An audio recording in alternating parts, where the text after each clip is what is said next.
Okie dokie.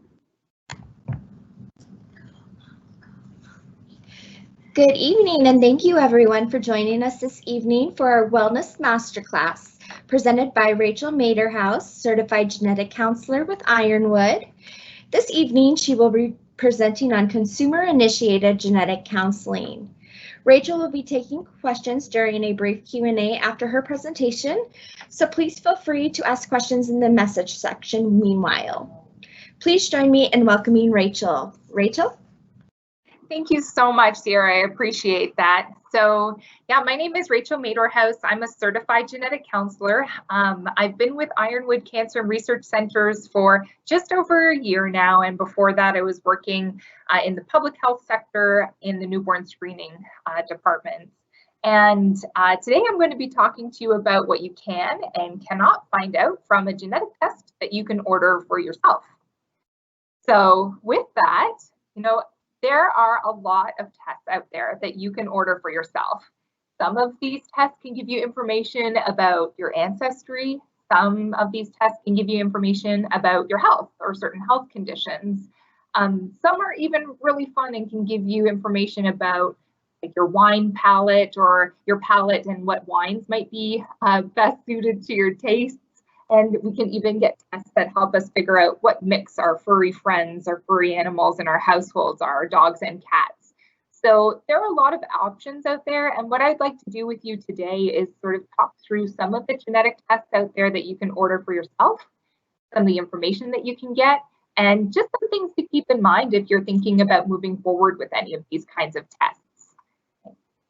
So first, let's take a minute to talk about what do I mean when I say consumer genetic testing, direct to consumer genetic testing. So you are the consumer. You're somebody who's out there thinking, I think I would like a genetic test for X thing. And you are the consumer. And really how that works for you is that you would go usually online and order your own genetic test for whatever your information you're looking for. From there, the company that you choose is usually going to mail you a saliva collection kit. So you're going to spit into a tube, okay? And then you're going to send your own sample back to the company that you've chosen to work with, the lab that you're choosing to work with. And that lab will analyze your DNA and send you a report with the information that you were looking for. Okay, so the test is ordered by you, so it's directly to you, the consumer. And then you get the results back for yourself. So that's what's included in a direct-to-consumer genetic test. So let's talk about some of the things that are not included in a direct-to-consumer genetic test. And those things involve the medical field. So usually a physician or a clinician like myself is not involved with a direct-to-consumer genetic test.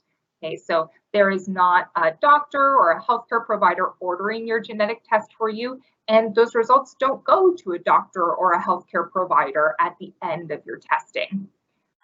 Also, oftentimes these kinds of testings are not covered by your health insurance, and that's because they're not being ordered by a healthcare provider.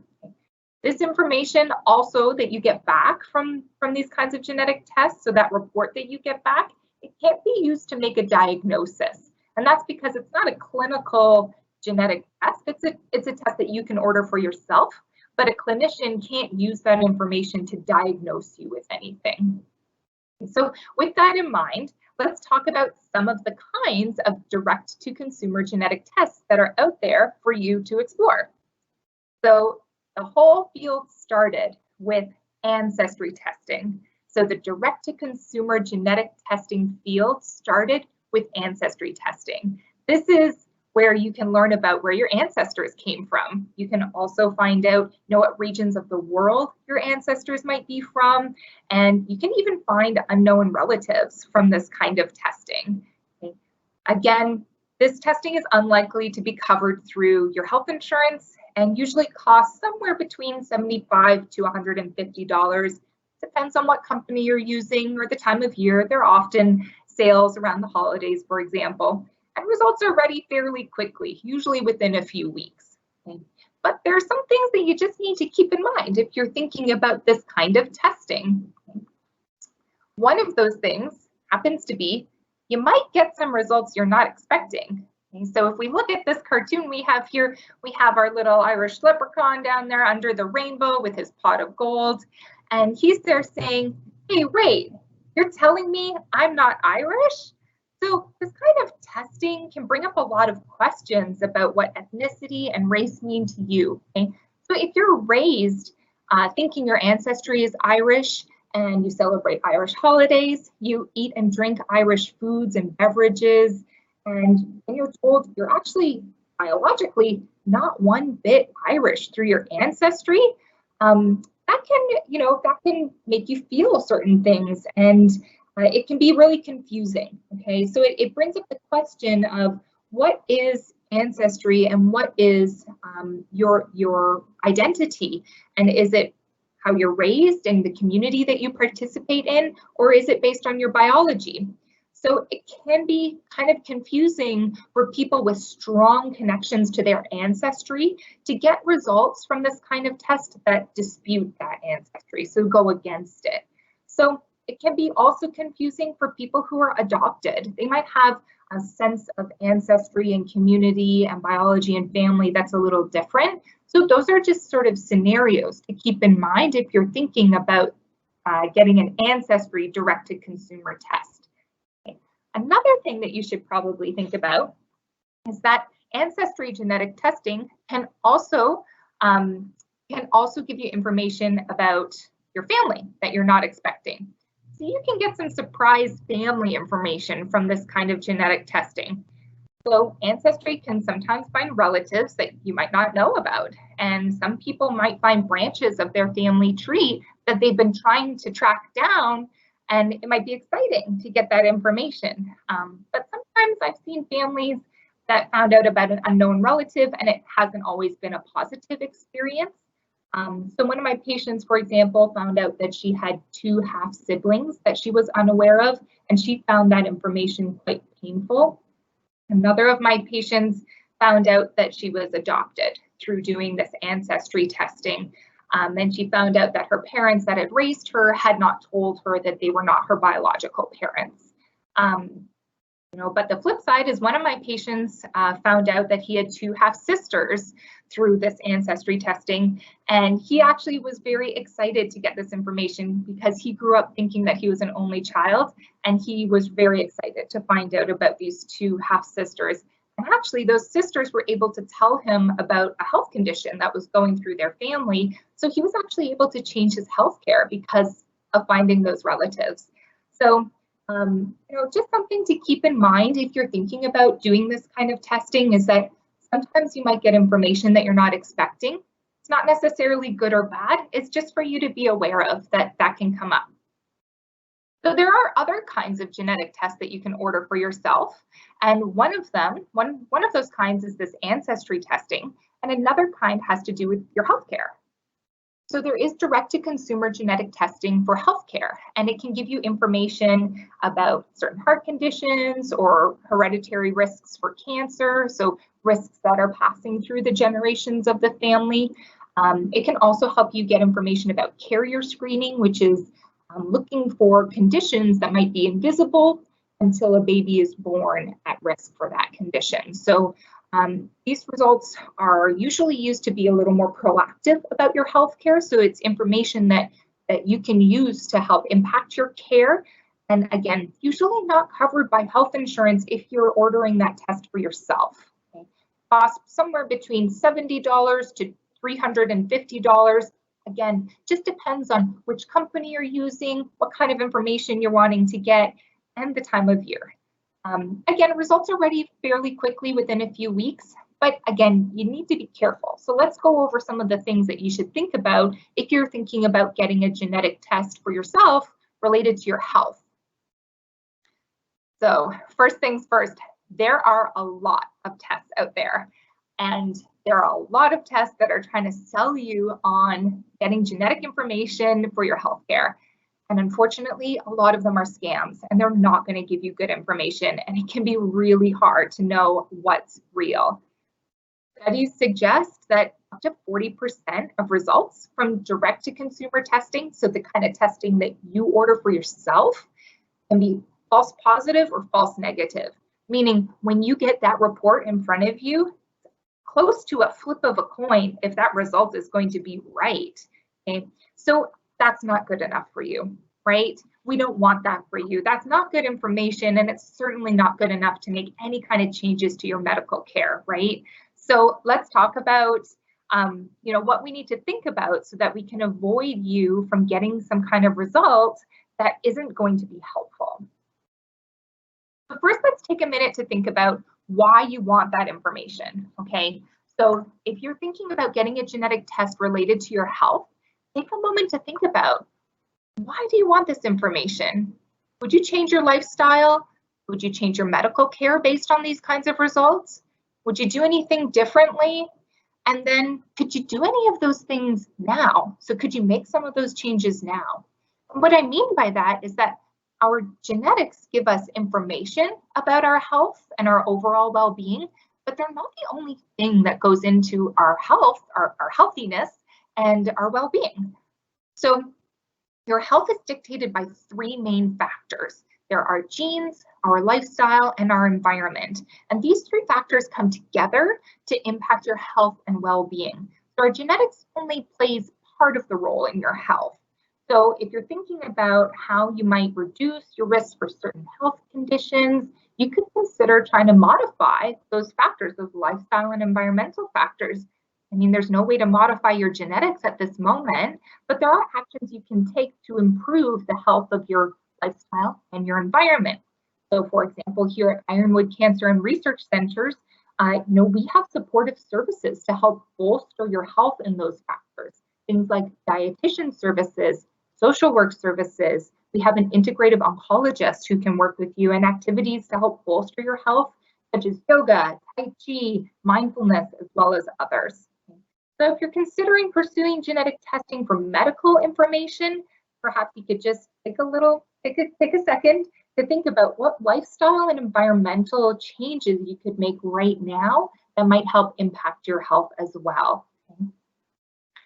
So if you're thinking about that and you think, okay, well, you know what, I'm going to make some changes to my lifestyle, I'm going to change my environment in these kinds of ways, but I am still interested to find out the information that my genes bring to my health, then let's talk about what I would recommend.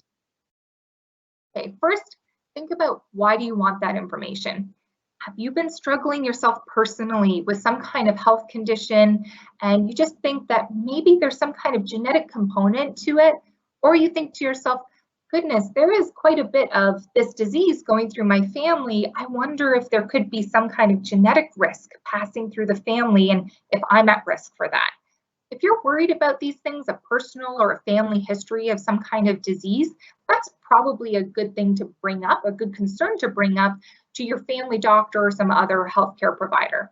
And it could be that a clinical genetic test, so a genetic test that me as a clinician might order for you, might be better suited than a genetic test that you would order for yourself, okay? But if you already lead a healthy life and you're just curious to get more information, you're not particularly worried about any one thing going through your family or happening to yourself, but you're just curious to get some more information, then let's talk about what I would recommend. Okay. We want to make sure that you get a good test, right? We don't want you to be flipping a coin to know if your results are correct or not. That's not good enough for you. So here's what you want to look out for. You want to look for a lab that's CLIA and CAP certified. So these are certifying bodies that make sure that the technology that's used, as well as the results that come out, are reliable. Okay, so they're going to make sure that your result is reliable and is not flipping a coin to see if it's right or not. You also want to make sure that the lab or the company that you're using has a genetic counselor like myself or a physician that you can talk to both before and after your testing is completed. They're going to make sure that you're getting the right tests done and help to explain your results once you get them back. So if you're looking at a company and you see that they don't have those two things, CLIA and CAP certification, as well as a clinician that you can talk to, they don't have those things, it's time to say goodbye. No, that's not the right test for you, okay? If you're looking for a place to start, I would recommend a lab called Invitae. So Invitae is the company that we use here at Ironwood Cancer and Research Centers mostly for our clinical genetic testing. So that's the genetic testing that we do for our patients here. Okay.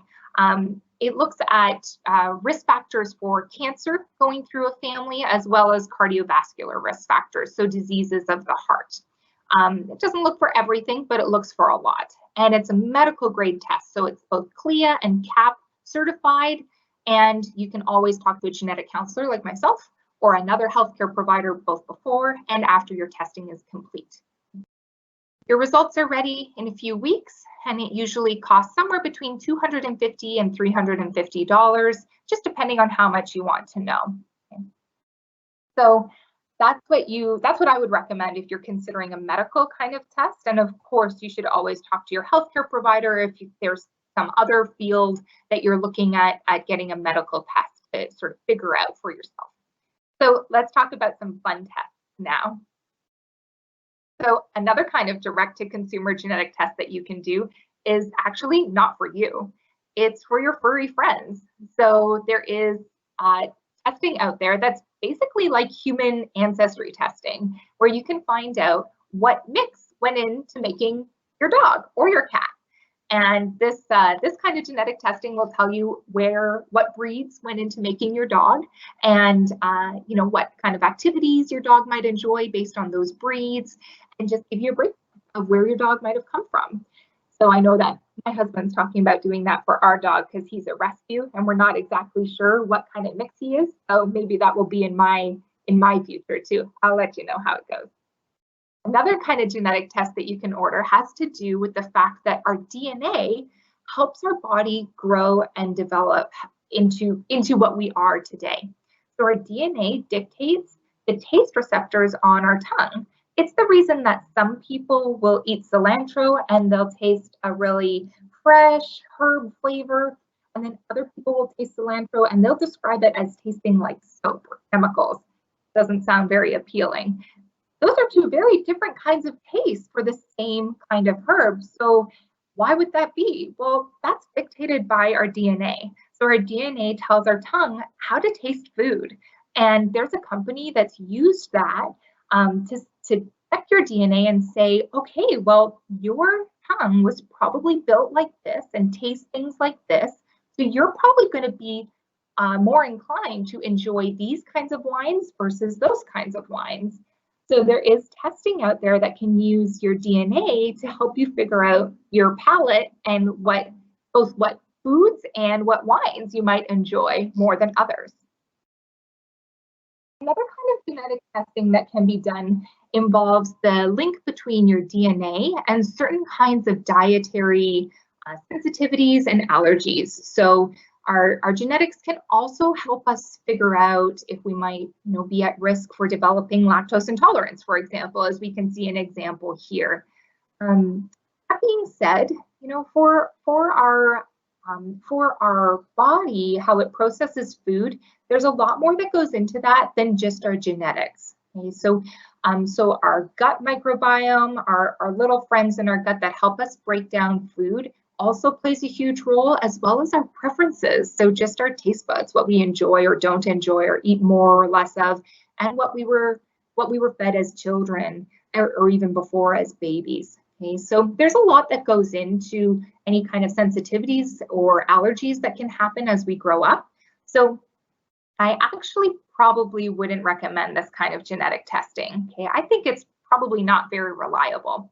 If you're curious to see what kind of food sensitivities you might have or might be at risk for, I think actually the better way to figure that out would be keeping a food journal. So that would be writing down everything that you've eaten during the day and keeping track of right after and then a couple hours after, how are you feeling? So then over time, you might be able to start figuring out some patterns. You might say something to yourself like, wow, I'm going through my food journal and I'm seeing that 2 hours after I eat anything with cheese in it, I start feeling really bloated and not feeling very comfortable.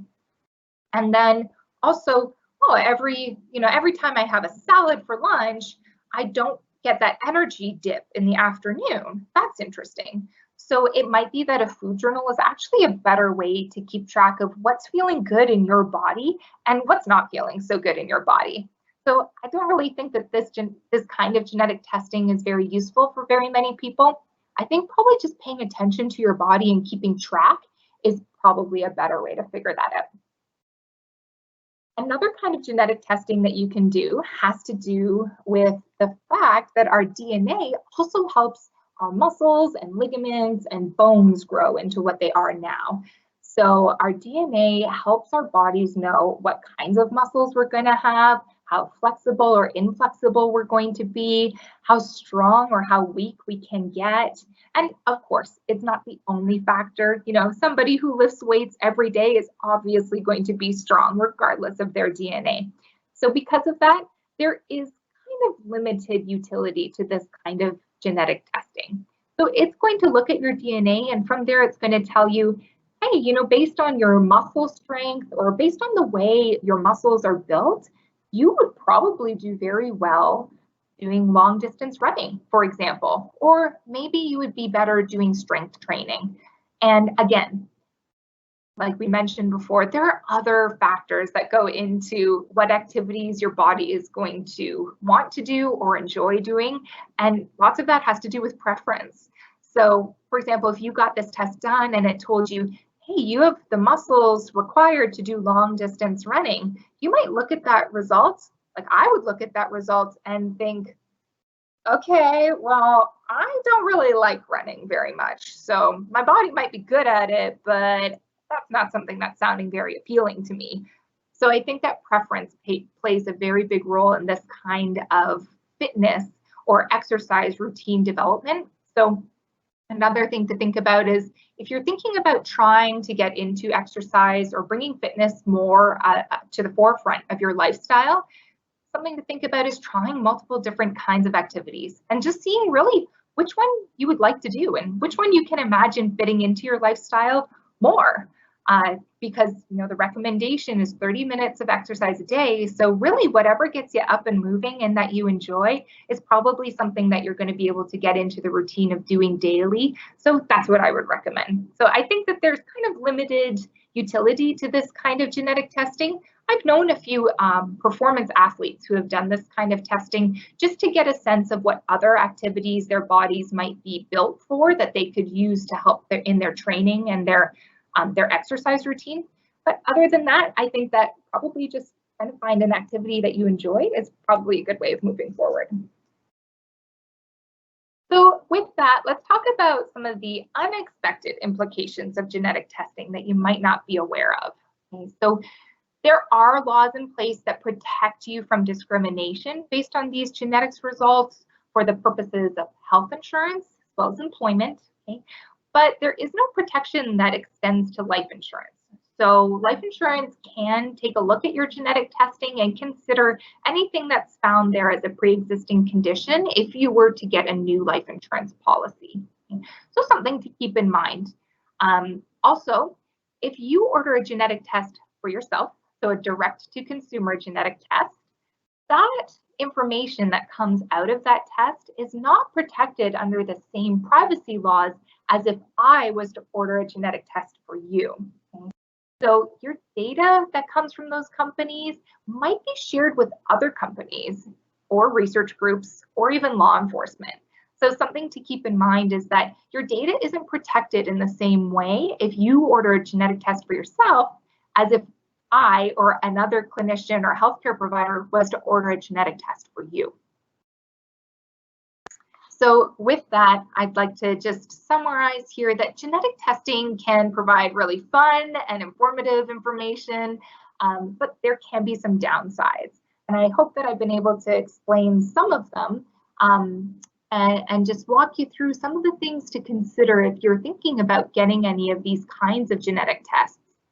Also, there are many tests out there that are not reliable. I hope I've been able to give you some guidelines to think about, ways to try and make sure that you get a result that you can rely on that kind of information that's coming from that result. And then lastly, there could be implications to doing this kind of testing that we might not expect and we might not even know about right now. So genetics is a really new field and it changes, feels like it changes every day. So the things that we know to look out for right now might not be the same things that we would look out for in 10, 20, 30 years. And your genetics don't change over your life. So you're born with the same genes that you pass away with at the end of your life. So the information that you're getting from a genetic test right now will remain relevant for your entire life. So right now I can tell you some things to look out for, but it could be that there are other things in the future that you need to look out for that we can't anticipate right now. So just some things to keep in mind as the holiday season rolls up and we see some of those sales of some of those fun tests out there, just thinking about why you want that kind of test. Are there any downsides to that testing? How do you feel about those downsides? And is the information that you could get exciting enough that you're willing to go forward and get that testing done? And with that, I'd be more than happy to take any questions that have come up.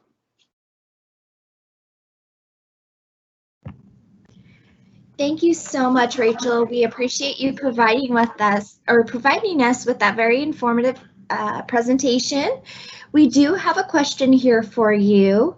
The first one, or the question we have here for you is, do genetic testing companies provide you with updates on your testing results as they become available? Yeah, that's a great question. So our understanding of genetics, like I said, changes pretty much daily, and we can get new information every day, every week, every year that tells us that something that might have been relevant to you may not be relevant anymore, or something that seemed irrelevant at the time, we now have some evidence to say, oh, that actually is something that we need to update our patients for, or our customers for. So sometimes these genetic tests that you can order for yourself, sometimes they will keep you updated over time. So for some people, they might get an ancestry test, for example, and then a few months later, they might get a new report that tells them that based on some new information that's been updated within that company, they found out that actually someone's ancestry is slightly different than what they thought before. So sometimes you might get those updated reports, but sometimes you won't. So it is something to keep in mind. And when you're doing research about what company you might want to go with to get certain kinds of information, that's a great question to ask. And I would actually recommend that you call in to every company. If you're considering doing one of these tests, that you call in first, ask those kinds of questions, because there's probably going to be a lot of digging to try and get that information by reading. So probably a good idea to call and ask. I will say that if you go with the clinical test, so if you tell your healthcare provider that you're concerned about some kind of disease risk or condition going through the family and you would like some genetic testing, the kind of test that a healthcare provider will order for you will always also include any updates that would come over time. So you would always be informed if you got that test, say for a medical condition, through a healthcare provider. Yeah, so it's not always guaranteed if you order that test for yourself, but certainly it would be if you got that test through a healthcare provider. Great, that's very good to know. We appreciate that. All right, well, thank you so much, Rachel, once again for joining us tonight, and thank you to our viewers. We appreciate you joining us for our Wellness Masterclass. Please join us next week again for our genetic counselor, our certified genetic counselor, Mandy Cass, as she presents on BRCA and You, a genetic counselor's guide to the BRCA genes and hereditary breast cancer. It'll be October 14th, same time, 5:30 p.m., and we look forward to seeing you here. Thank you so much, and please take care.